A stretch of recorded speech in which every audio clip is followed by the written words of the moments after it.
So in the discussion that we're having about civility here in America between two different polarized factions, Alan Dershowitz has decided to weigh in, and I'm sure you're really, really excited to hear what he has to say.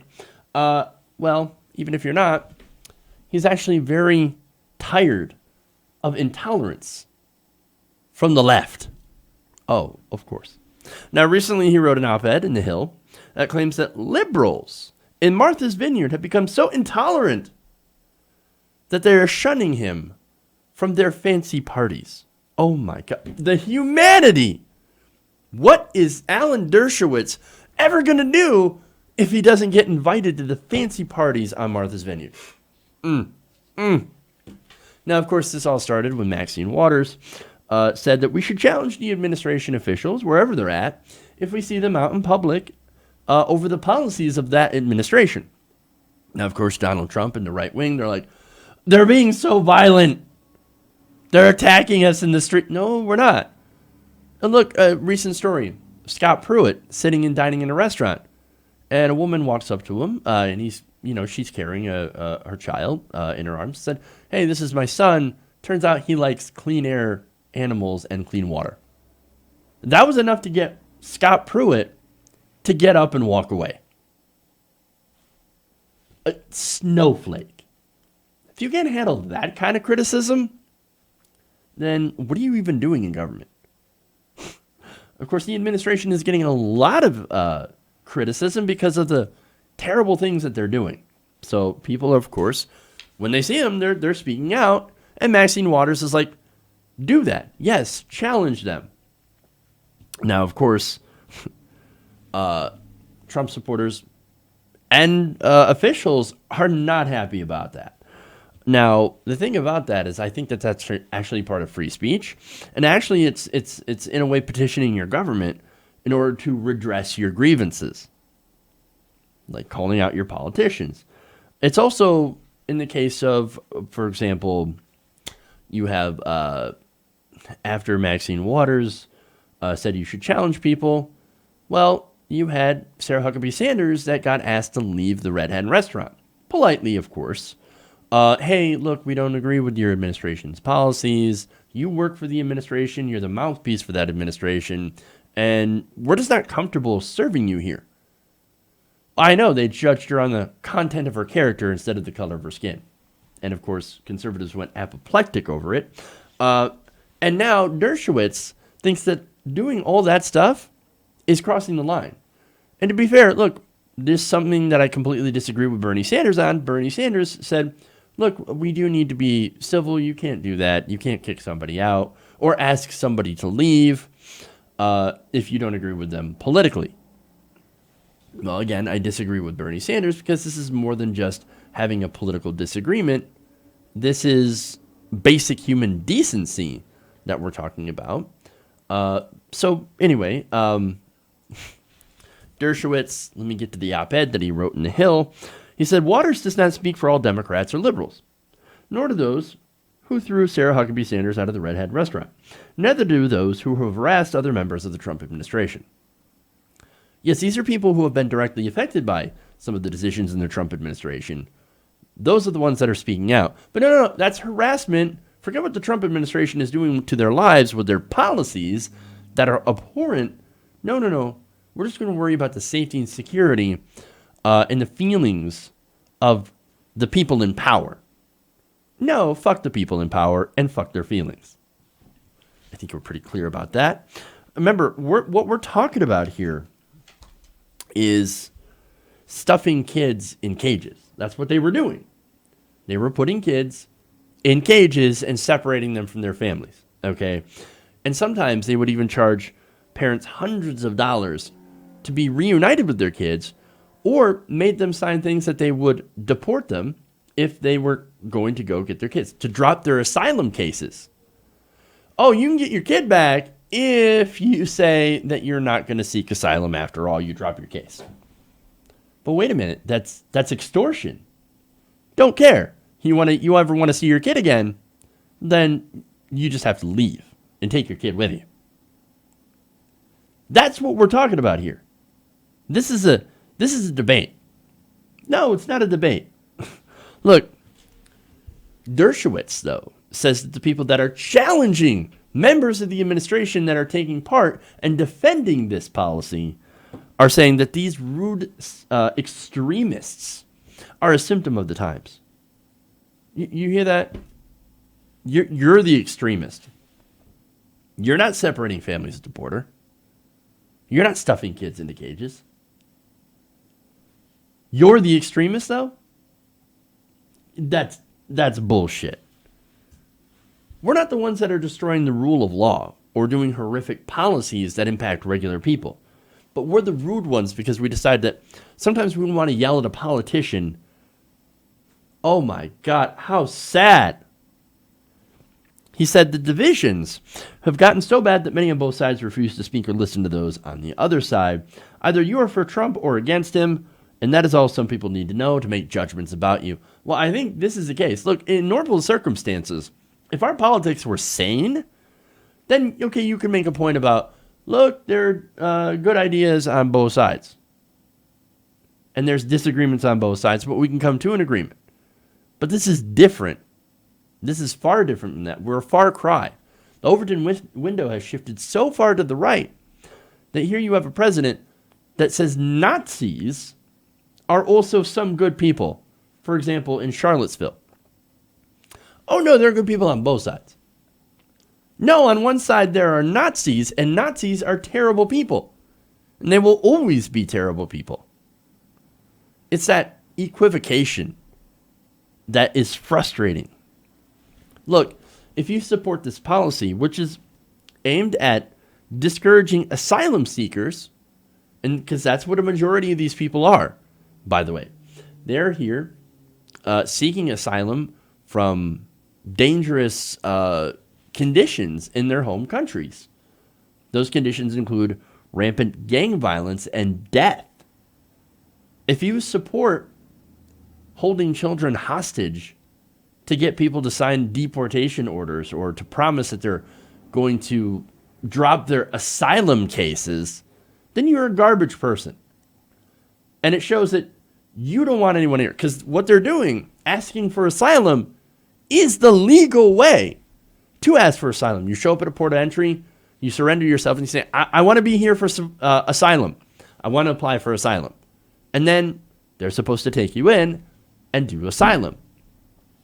Or figure out if your case is specific to asylum and you're eligible. That's not what they're doing. They're just arresting people, separating families, and stuffing them in jail. And now, of course, it's changed. Donald Trump did sign an executive order, which is temporary, that says we can't actually separate the families. Now we're just going to throw them in jail. And they want to do so indefinitely. These are people that were not criminals. They were seeking asylum. If you support that, you're a garbage person.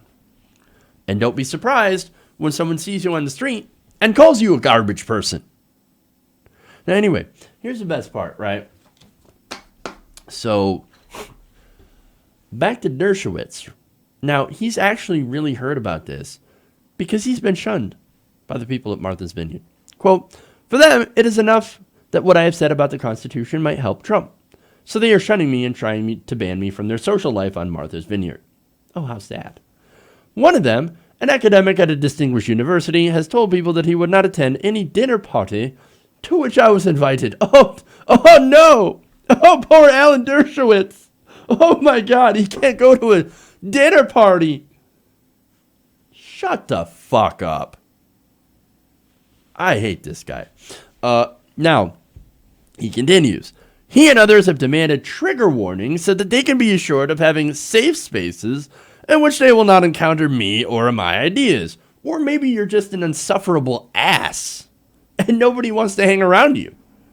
Others have said they will discontinue contributions to my organizations that sponsor my talks. Oh, poor Dershowitz. You're just like the people that are getting ripped from their parents. Oh, wait. No, it's not. This is ridiculous. Now, finally, he continues. These childish efforts to shun me because I have refused to change my position on civil liberties that I've kept for half a century discourage this vibrant debate and may dissuade other civil libertarians from applying their neutral principles to a president of whom they disapprove. See, oh no, you're discouraging debate. Where's the debate? Child cages. Child cages. Indefinite detention for asylum seekers. Where is the debate? There are children being brought into court as young as 6 months old and tried for border crossing. Where's the debate? Are we having a civil debate here about, no, 6-year-olds belong, or I'm sorry, 6-month-olds belong in court to argue why they crossed the border? That we're having a debate. Is that where we're having a debate? Oh, no, I want to be neutral here. There is no neutrality on certain issues. You can't just call everything equal. And that's what Alan Dershowitz is trying to do. Oh, no, this side is just as equal as this side. Why are you being so uncivil to people who think the Nazis are okay? To people who think that holding kids for ransom is cool? No, you're a garbage person. Fuck you, Alan. God.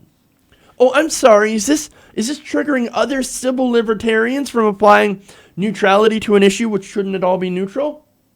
Is that the problem? No, that is your problem.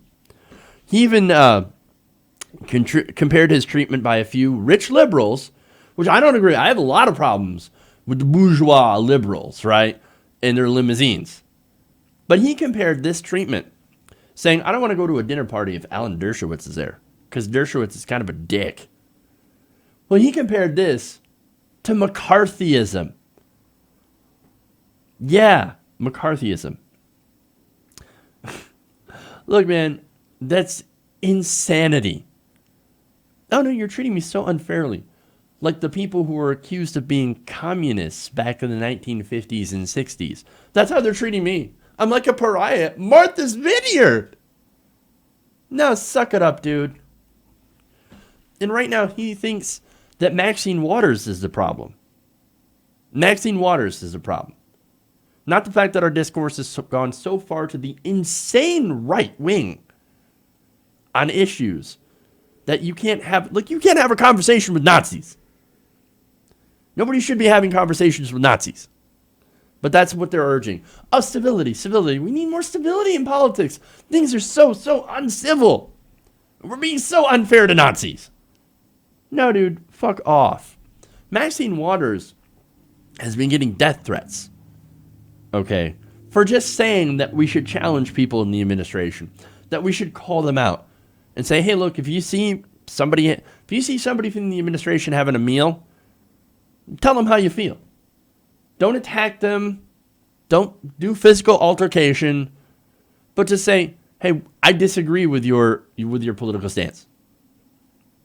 I think that what you're doing is morally and ethically wrong and is disastrous for this country. That's what she's saying. She gets death threats for that. Oh, but both sides are equal.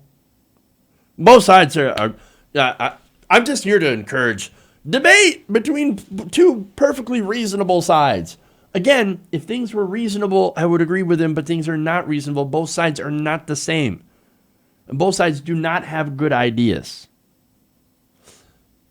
And look, did Alan Dershowitz, by the way, before this whole civility talk, was he talking about how the Obama administration, President Obama was getting constant violent death threats?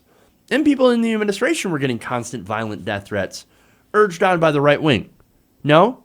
And look, there were people that were hanging him in effigy, shooting likenesses of him. Would the Dershowitz speak out? Did he say, oh, God, that is so uncivil. Why you guys got to be so uncivil? Or is it only uncivil when liberals, who, by the way, don't do that kind of stuff, and when they do, they get widely denounced by fellow liberals? Did they do any of that? No. It's when liberals shout someone down or ask them to leave an establishment based on their policy positions, everybody goes after them. The right wing cries so much And then you got people like Alan Dershowitz that go and attack liberals with them, with the right wing. This isn't McCarthyism. Some rich guy bitching about not getting invited to the latest party. All while real people are suffering under this horrific administration. Dershowitz is the fucking worst. Get some perspective. Come back. Hey everybody, thanks for watching this video. If you want to see more like this, please hit the subscribe button below. And if you want to support truly independent progressive media, please consider becoming a patron at patreon.com/TYTNation.